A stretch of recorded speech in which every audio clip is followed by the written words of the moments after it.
Assalamualaikum warahmatullahi wabarakatuh. Nama saya Muhammad Fikrullah bin Karim, bernombor metrik A182526 di bawah subjek Falsafah Pendidikan Islam di bawah penyeliaan Profesor Emeritus Datuk Dr. Riza Atik.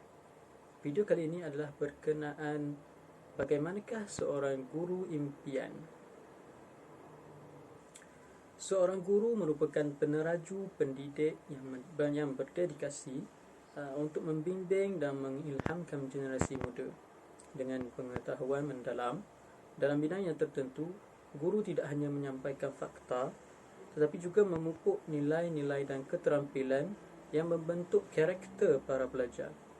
Kesabaran, kebijaksanaan dan kreativiti adalah ciri-ciri utama seorang guru yang berjaya.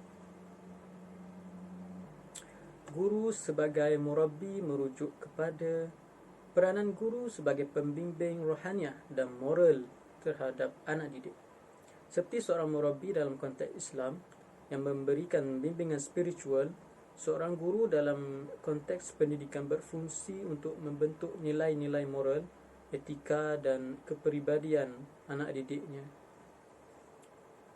Seorang murabbi tidak hanya fokus pada aspek akademik semata, tapi juga turut mengambil berat terhadap perkembangan moral, etika dan nilai-nilai spiritual para pelajar.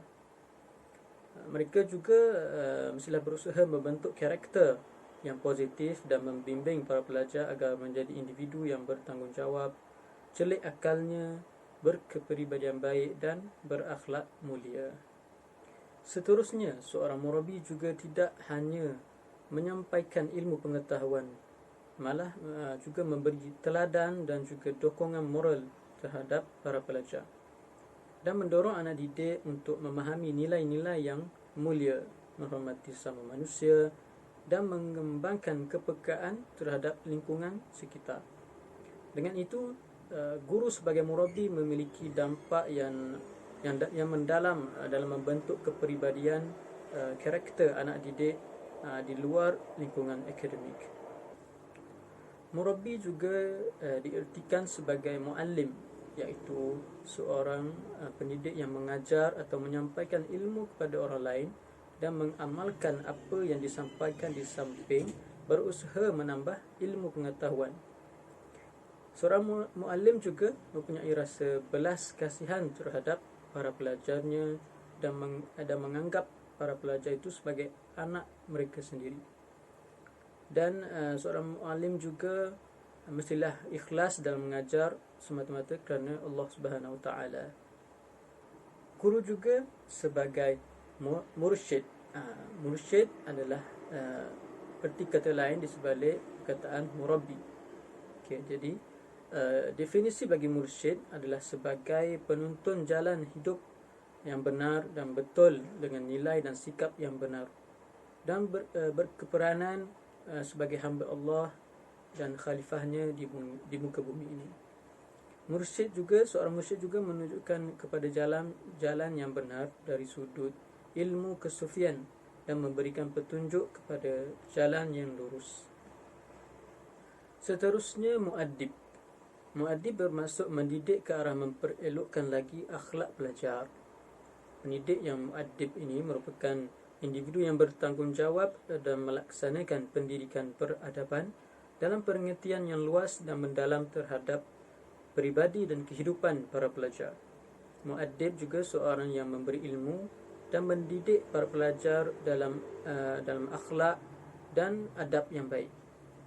Pendidik juga mendidik pelajar agar tidak merendahkan ilmu pengetahuan dan ilmu pelajaran yang lain selain yang diajar olehnya. Okay. Pendidik mendidik pelajar melalui akhlak yang baik daripada hanya menyampaikan teori sahaja.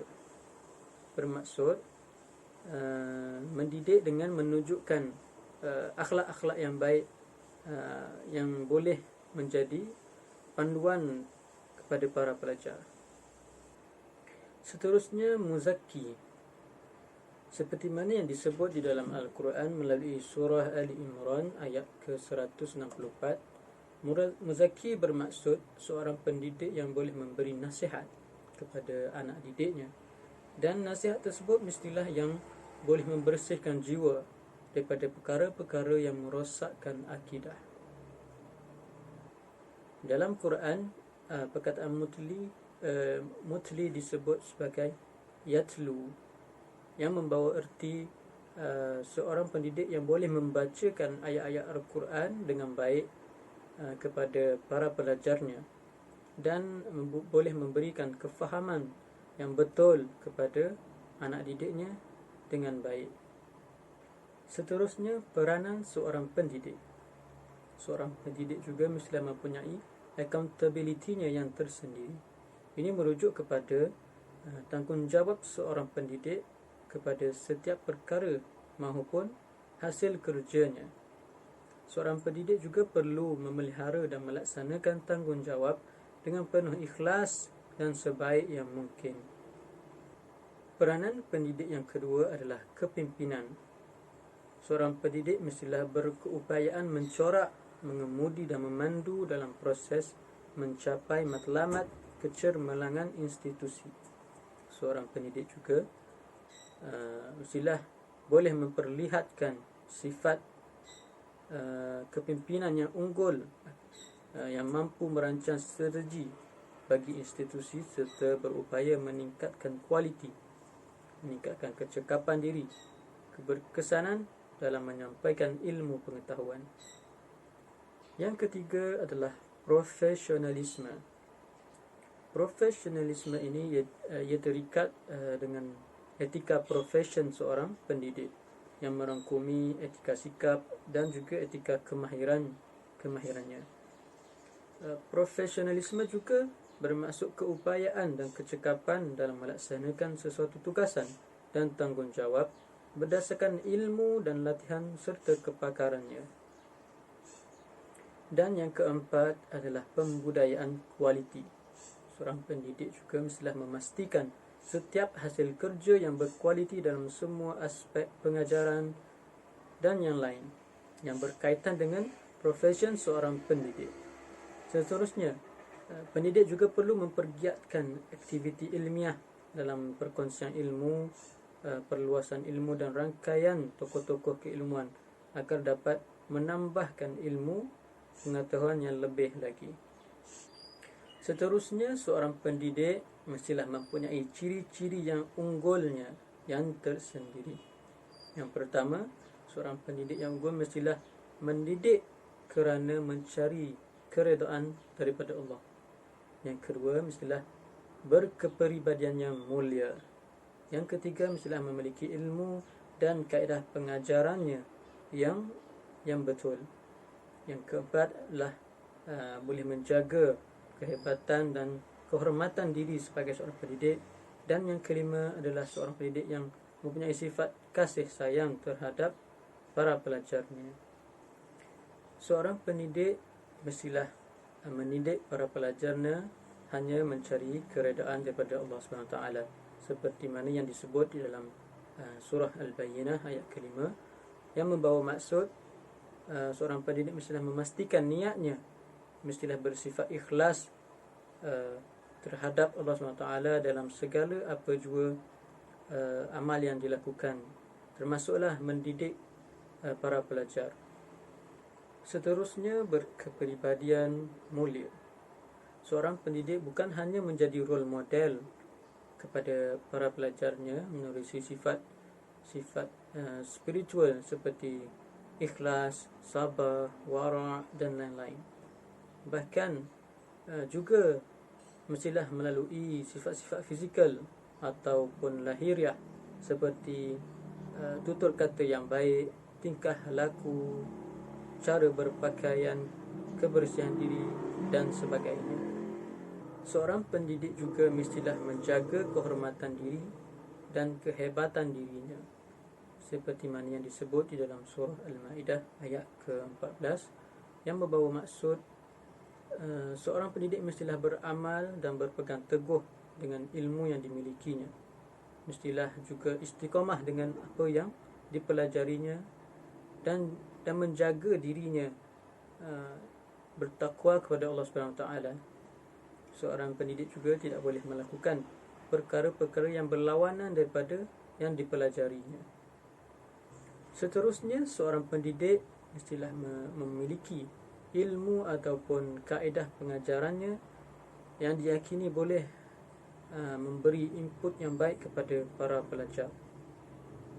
Seorang pendidik juga mestilah memiliki ilmu yang mantap dan mendalam dalam bidang yang diceburi.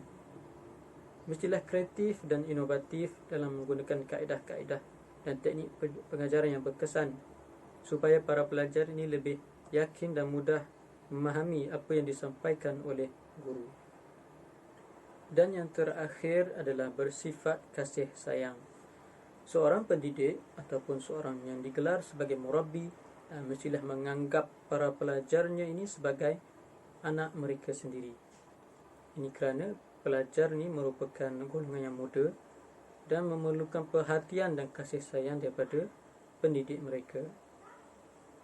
Sifat kasih sayang ini juga merupakan sifat yang murni, yang mulia, yang diajarkan oleh baginda Rasulullah SAW, dan sifat ini juga boleh menerbitkan suasana yang mesra di antara para pelajar dan juga pendidik, dan akhirnya akan memudahkan urusan-urusan proses pentarbiyahan kepada para pelajar dan boleh membentuk nilai-nilai yang baik dan kepribadian yang mulia terhadap para pelajar. Sebagai penutup, seorang pendidik haruslah mencapai martabat sebagai seorang murabbi, bukan hanya mendidik, bahkan membentuk akhlak dan kepribadian mulia sebagai seorang pelajar. Boleh memimpin, menasihati dan mengajak para pelajar ini mendekatkan diri bertakwa kepada Allah Subhanahu Wa Taala. Dan setiap pekerjaan juga yang dilakukan mestilah diniatkan ikhlas kerana Allah Taala dan tidak mengharapkan apa-apa ganjaran yang lain yang boleh menguntungkan diri sendiri. Sekian daripada saya. Assalamualaikum warahmatullahi wabarakatuh.